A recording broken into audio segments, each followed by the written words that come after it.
Number 5, abstract noun, जिसको हम हिंदी में कहते हैं भाववाचक संज्ञा।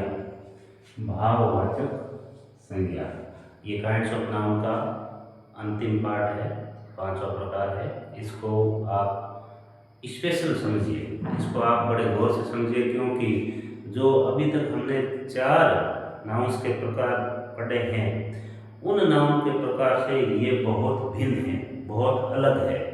ठीक है, कैसे अलग है अभी हम पढ़ेंगे। तो इसको आप एकदम एकाग्र होकर कंसंट्रेशन से ध्यान दीजिए कि एब्स्ट्रैक्ट नाउन क्या है। A name of a quality, a name of a quality,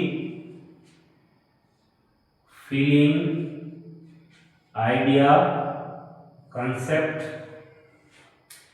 or state rather than a concrete object is called an abstract noun। Okay, Hindi में इसको कन्वर्ट करते हैं, इस परिभाषा को हम हिंदी में कन्वर्ट करते हैं। ए नेम ऑफ ए क्वालिटी, किसी गुण का नाम, फीलिंग, किसी भावना का नाम, किसी अनुभूति का नाम। फीलिंग का हिंदी में अर्थ होता है अनुभूति, अनुभूति, फीलिंग। ओके, किसी आइडिया, आइडिया यानी विचार का नाम, आइडिया मीन्स विचार। कंसेप्ट, कंसेप्ट मीन्स सिद्धांत, अवधारणा। ठीक है, अवधारणा या सिद्धांत। और स्टेट, स्टेट का मतलब होता है अवस्था, दशा। ठीक है, अवस्था या दशा। रादर देन ए, इसके अलावा कॉन्क्रीट ऑब्जेक्ट, मूर्त वस्तु, मूर्त वस्तु, is called an abstract noun, भाववाचक संज्ञा कहलाती है। It means a name of a quality, किसी गुण का नाम, किसी गुण का नाम एब्स्ट्रैक्ट नाउन कहलाता है। किसी फीलिंग यानी कि भावना का या फिर अनुभूति का नाम एब्स्ट्रैक्ट नाउन कहलाता है। किसी आइडिया मीन्स किसी विचार का नाम एब्स्ट्रैक्ट नाउन कहलाता है। किसी भी कंसेप्ट यानी कि सिद्धांत का नाम भी एब्स्ट्रैक्ट नाउन कहलाता है। और इसके अलावा किसी स्टेट यानी कि किसी अवस्था या किसी दशा का नाम भी एब्स्ट्रैक्ट नाउन कहलाता है, भाववाचक संज्ञा कहलाता है। इट मीन्स भाववाचक संज्ञा के अंदर हम क्या पढ़ेंगे, किसी भी क्वालिटी का नाम, किसी भी गुण का नाम, किसी भी गुण का नाम, इसके अलावा किसी भी फीलिंग का नाम, किसी आइडिया का नाम, किसी कंसेप्ट का नाम या फिर किसी स्टेट का नाम, इनके बारे में मुख्य रूप से हम पढ़ेंगे। और ये सारे जो नाम हैं, चाहे वो क्वालिटी गुण का नाम हो, चाहे आइडिया का नाम हो, कंसेप्ट का नाम हो या किसी स्टेट का नाम हो, ये सारे के सारे एब्स्ट्रैक्ट नाउन कहलाते हैं। ओके, अब है इसमें आगे देखिए, रादर देन ए कॉन्क्रीट ऑब्जेक्ट। अब देखो एब्स्ट्रैक्ट नाउन और दूसरी वाली नाउन दोनों एक दूसरे से किस प्रकार भिन्न हैं, किस प्रकार से इनके बीच में बहुत बड़ा अंतर है, वो देखते हैं।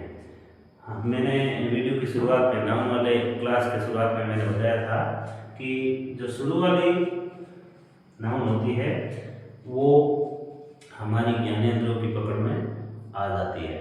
इट मीन्स वो मूर्त होती है। अब देखो दो वर्ड है, एक है मूर्त, एक है अमूर्त। ठीक है, एक है मूर्त, कॉन्क्रीट का मतलब होता है मूर्त,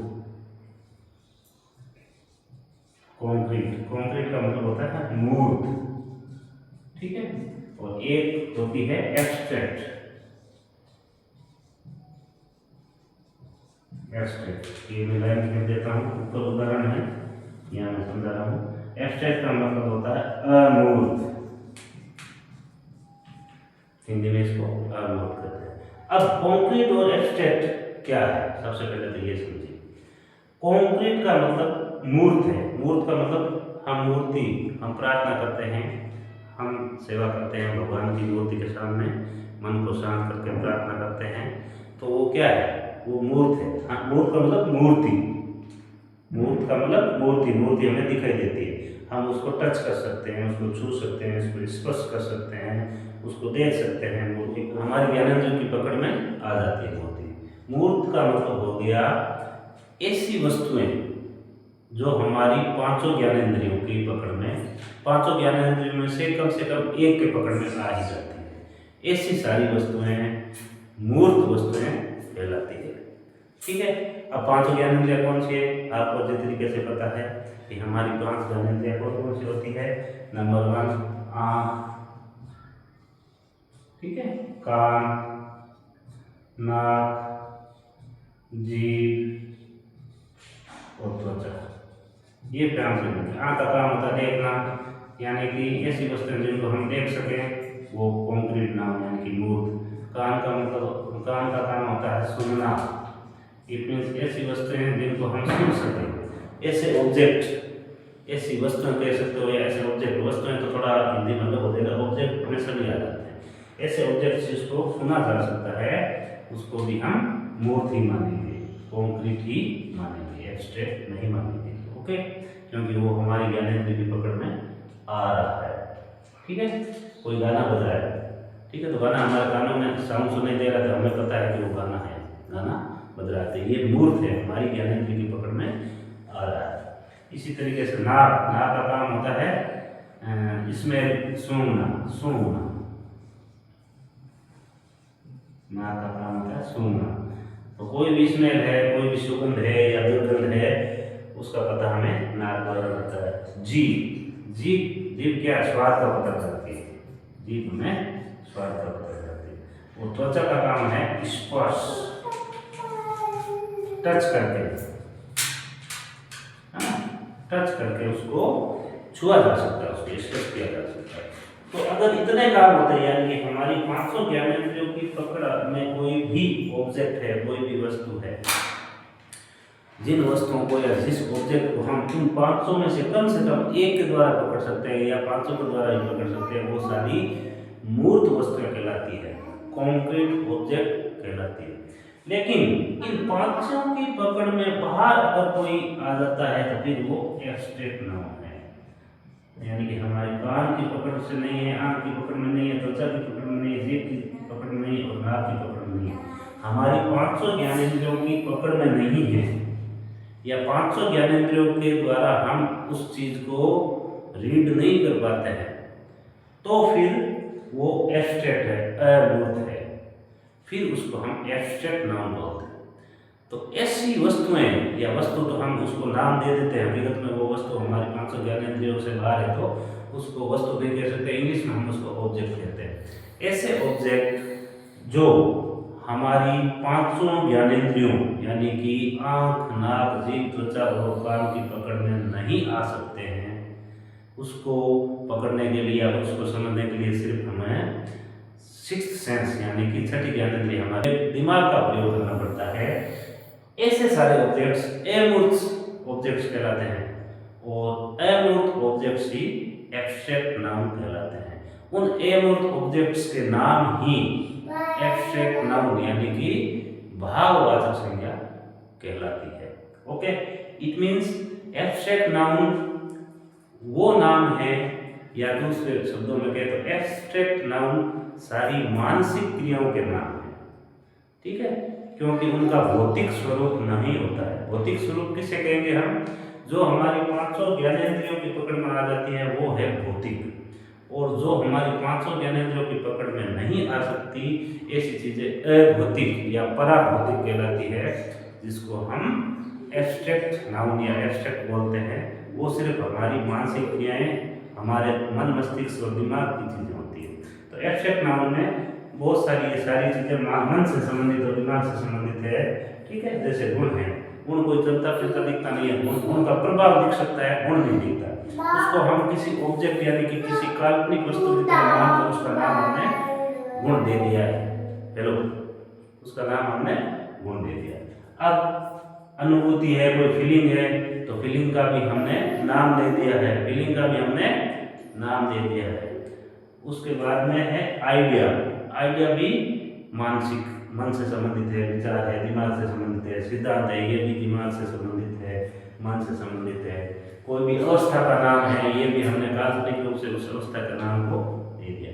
तो सारी ऐसी वस्तुएं जो पांचों ज्ञानेंद्रियों की पकड़ में आती है वो एब्स्ट्रैक्ट नाउन नहीं है वो कॉन्क्रीट नाउन है। अब कॉन्क्रीट नाउन में कौन कौन सी आती है? Common noun, proper noun, material noun, collective. शुरू वाली चारों नाउन्स जो है वो कॉन्क्रीट नाउन है, मूर्त संज्ञाएं हैं। इसीलिए मैंने कहा था कि एब्स्ट्रैक्ट नाउन इन सब से अलग है, इसको आप थोड़ा स्पेशल समझें। तो मुझे उम्मीद है कि एब्स्ट्रैक्ट नाउन आप सभी को बहुत अच्छी तरीके से समझ में आ गया है। एब्स्ट्रैक्ट नाउन के अब हम उदाहरण लेते हैं, उससे आपको और भी अच्छी तरीके से स्पष्ट हो जाएगा। तो एब्स्ट्रैक्ट नाउन आपको समझ में आ गया, अब उनके उदाहरण देखते हैं। जैसे फ्रीडम, फ्रीडम मीन्स स्वतंत्रता, फ्रीडम मीन्स स्वतंत्रता। अब स्वतंत्रता जो है वो कोई ज्ञानेंद्रियों द्वारा पकड़ने वाली चीज नहीं है, वो एक कंसेप्ट है, एक मन में हमारे भाव है, स्वतंत्रता का भाव। ठीक है। इसी तरीके से ब्यूटी, ब्यूटी मीन्स सुंदरता। लव, लव मीन्स प्रेम। जॉय, जॉय मीन्स आनंद। हेट, हेट मीन्स घृणा। हेट मीन्स क्या आता है? घृणा या नफरत। ठीक है। इसी तरीके से हैप्पीनेस, हैप्पीनेस मीन्स खुशी। तो ये सब मन की चीजें हैं। ठीक है, मन और दिमाग की चीजें हैं। ठीक है। अब आप कहोगे सर हैप्पीनेस जब होती है तो मुस्कान होती है, चेहरे पर मुस्कान दिखती है, आप तो कहते हो कि हमारी आंख की पकड़ में आई गई नहीं। हाँ बिल्कुल, जो मुस्कान होती है वो खुद नहीं दिखती, उस मुस्कान का प्रभाव हमारे चेहरे पर दिखता है। जब हम खुश होते हैं या उदास होते हैं तो हमारे चेहरे पर उसका प्रभाव दिख जाता है। वो प्रभाव है उसका, उस हैप्पीनेस का या उस सैडनेस का प्रभाव है। खुद हैप्पीनेस या सैडनेस जो है वो तो एक एब्स्ट्रैक्ट नाउन ही है, वो तो एक एब्स्ट्रैक्ट नाउन ही है। ठीक है, ओके। इसी तरीके से रिलीफ, रिलीफ का मतलब होता है राहत। कोई दर्द हो रहा है, दवाई ले ली, इंजेक्शन लगा दिया तो रिलीफ मिल जाती है। इसके साथ में पीस, पीस का मीन शांति, पीस मीन्स शांति, पीस मीन्स शांति, पीस मीन्स शांति। अब है सिंपैथी, सिंपैथी मीन्स सहानुभूति, सहानुभूति। किसी के दुख में दुख जैसा फील करना, उसको हम बोलते हैं सहानुभूति, सिंपैथी। ब्रेवरी, बहादुरी। ठीक है, ब्रेवरी मीन्स बहादुरी, बड़ा बड़े काम करने का साहस, बहादुरी मीन्स साहस। ऑनेस्टी, एक साइलेंट रहता है इसमें, ऑनेस्टी, ऑनेस्टी मीन्स ईमानदार। ये सब गुणों के नाम है। ईमानदारी क्या है? किसी गुण का नाम है, किसी क्वालिटी का नाम। ब्रेवरी क्या है? किसी गुण का नाम है। सिंपैथी किसी फीलिंग, किसी फीलिंग का नाम है, उसमें सहानुभूति है या नहीं है। पीस, शांति, किसी स्टेट, अवस्था का नाम है। रिलीफ, राहत, ये भी स्टेट का, अवस्था का, दुख की अवस्था या सुख की अवस्था है। ओके। अब नेक्स्ट है ऑनर, ऑनर मीन्स सम्मान, ऑनर मीन्स सम्मान, मान सम्मान जो होता है उसको हम इंग्लिश में बोलते हैं ऑनर। इसके साथ स्किल, स्किल मीन्स कौशल, किसी कार्य को करने की क्षमता या कुशलता, कौशल, स्किल। ट्रस्ट, ट्रस्ट मीन्स विश्वास, विश्वास, विश्वास मन में होता है। ठीक है ना, ये सारी मानसिक क्रिया नहीं होती है। हेल्थ, हेल्थ मीन्स स्वास्थ्य। हेल्थ, खुद हेल्थ नहीं दिखती है, उसको हम एक ऑब्जेक्ट की तरह मानकर उसको हम डील करते हैं। हाँ, हेल्थ का प्रभाव, अच्छी हेल्थ, बुरी हेल्थ, वो हम सभी के सामने उसको हम देख सकते हैं, महसूस कर सकते हैं। तो प्यारे विद्यार्थियों, ये एब्स्ट्रैक्ट नाउन उन चारों नाउन से, जो शुरू वाले चार नाउन से, जिनको हम सीधे रूप से कहें तो वो कॉन्क्रीट नाउन है और ये एब्स्ट्रैक्ट नाउन है। एब्स्ट्रैक्ट नाउन से अलग होता है।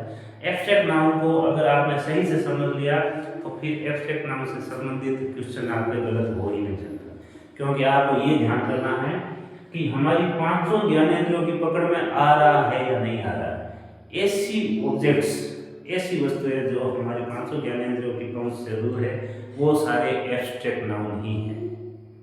और हमारी ज्ञानेंद्रियों की पकड़ में है तो फिर वो कॉन्क्रीट नाउन है। अब कॉन्क्रीट नाउन में चार प्रकार की होती है। नंबर फर्स्ट को proper noun, second common noun, third collective noun और फोर्थ मेटीरियल नाउन। ये सारे मूर्त संज्ञाओं के ही रूप है, कॉन्क्रीट नाउन के ही रूप है। आप इसका स्क्रीनशॉट ले लीजिए। हम इसके कुछ रूल्स नेक्स्ट पढ़ते हैं। नेक्स्ट है abstract noun rules for abstract noun. Abstract noun का प्रयोग करते समय ध्यान में रखने योग्य नियम या ध्यान में रखने योग्य बिंदु। पहला बिंदु है, लिखते समय एब्स्ट्रैक्ट नाउन का पहला अक्षर हमेशा स्मॉल लेटर में लिखा जाता है। जैसा कि मैंने पहले बताया था अभी जस्ट पहले वाले नाउन में कि प्रॉपर नाउन को छोड़कर जो फर्स्ट वाला नाउन होता है, प्रॉपर नाउन किसी का भी निजी नाम, उसको छोड़कर जो लास्ट वाले चारों नाउन हैं उन सभी का पहला अक्षर स्मॉल लेटर रहता है। सेंटेंस के बीच में अगर आते हैं तो अगर सेंटेंस की शुरुआत में कोई भी वर्ड आता है या कोई भी नाउन आता है तो वो उसका पहला अक्षर बड़ा हो जाता है। तो एब्स्ट्रैक्ट नाउन का भी पहला अक्षर हमेशा छोटा ही रहता है। ओके, नेक्स्ट है, एब्स्ट्रैक्ट नाउन का बहुवचन कभी नहीं बनता है। एब्स्ट्रैक्ट नाउन जो है उसका प्लूरल कभी नहीं बनता है, वो सिंगुलर फॉर्म में ही रहता है। हम बोलचाल की भाषा में अगर उसको प्लूरल की तरह बोल देते हैं वो एक गलत बात है, लेकिन रिटन इंग्लिश में एब्स्ट्रैक्ट नाउन का प्लूरल भाववाचक संज्ञा का बहुवचन कभी नहीं बनता है, वो सिंगुलर फॉर्म में होता है। ठीक है, जैसे आइडिया है, फ्रीडम है, फीलिंग है, ये सिंगुलर फॉर्म में होते हैं, प्लूरल नहीं बनता। अब नंबर 3 है, एब्स्ट्रैक्ट नाउन से पहले प्राय आर्टिकल्स नहीं बनता है। आर्टिकल्स कौन कौन से होते हैं? आर्टिकल होते हैं ए, एन और दी। ठीक है, इनसे पहले प्राय आर्टिकल नहीं लगते हैं। कैसे? जैसे अपने वेल नोन वर्ड है या एक वेल नोन फ्रेज है, honesty is the best policy. ठीक है, honesty is the best policy, best policy. ठीक है, तो the honesty, A honesty, the honesty या फिर ए ऑनेस्टी, एन ऑनेस्टी और द ऑनेस्टी, इन तीनों का उपयोग नहीं किया जाता है क्योंकि ऑनेस्टी क्या है? ईमानदारी, ये एब्स्ट्रैक्ट नाउन है। तो हम आर्टिकल का प्रयोग करने के बजाय इस सेंटेंस को सीधे ही लिखते हैं, honesty is the best policy, ने की a honesty is the best policy, an honesty is the best policy और the honesty is the best policy. Article का प्रयोग हम ऑनेस्टी से पहले नहीं करते हैं क्योंकि ऑनेस्टी एब्स्ट्रैक्ट नाउन है और एब्स्ट्रैक्ट नाउन से पहले ए और एन तो कभी नहीं आता है। ठीक है, एब्स्ट्रैक्ट नाउन से पहले जो ए और एन है जिसको हम इनडेफिनिट आर्टिकल कहते हैं, ये तो कभी नहीं आता है। कभी कभार डेफिनिट आर्टिकल आ जाता है, लेकिन लगभग प्राय एब्स्ट्रैक्ट नाउन से पहले आर्टिकल्स नहीं लगते। ओके, तो ये हो जाता है आपके आर्टिकल्स वाला चैप्टर। तो सभी प्यारे विद्यार्थियों, हमारा नाउन का जो टॉपिक था पिछली 2-3 क्लासों में हमने पढ़ा है वो आज पूर्ण हो गया है। और ये तो मैंने क्लास के अंदर बोर्ड में आपको नाउन के बारे में डिटेल से बताने की कोशिश की है। इसके अलावा आपको डिस्क्रिप्शन बॉक्स में नीचे लिंक में PDF फाइल के रूप में इनके नोट्स मिल जाएंगे। वो नोट्स बहुत ही गहन अध्ययन करके आप लोगों के लिए, सिर्फ और सिर्फ आप लोगों के लिए बनाए गए हैं। बहुत ही लॉन्ग टाइप के नोट्स हैं। सभी प्रकार की प्रतियोगी परीक्षाएं, सभी प्रकार की एकेडमिक परीक्षाएं, उन सभी के लिए वो नोट्स उतने ही उपयोगी है जितने की आम परीक्षा के लिए है। ठीक है, तो सभी परीक्षाओं के लिए उपयोगी है, चाहे वो कोई भी कंपटीशन का एग्ज़ाम हो या फिर कोई भी स्कूल का एग्ज़ाम हो, किसी भी कक्षा का एग्ज़ाम हो, किसी भी स्तर की परीक्षा हो। ये नोट्स जो आप डिस्क्रिप्शन बॉक्स में डाउनलोड करके प्राप्त कर सकते हैं, वो पढ़कर आप इंग्लिश का जो नाउन वाला चैप्टर है वो क्लियर कर पाएंगे। अब नेक्स्ट हम लेंगे नेक्स्ट क्लास में प्रोनाउन। तो आप लगातार देखते रहिए the English classroom YouTube channel और अपने दोस्तों के साथ इसके बारे में चर्चा कीजिए। और ये वीडियोस अगर आपके लिए फ़ायदेमंद लगते हैं तो आप इसको शेयर ज़रूर करें, चैनल को सब्सक्राइब करें, शेयर करें, कमेंट करना नहीं भूलें। ओके।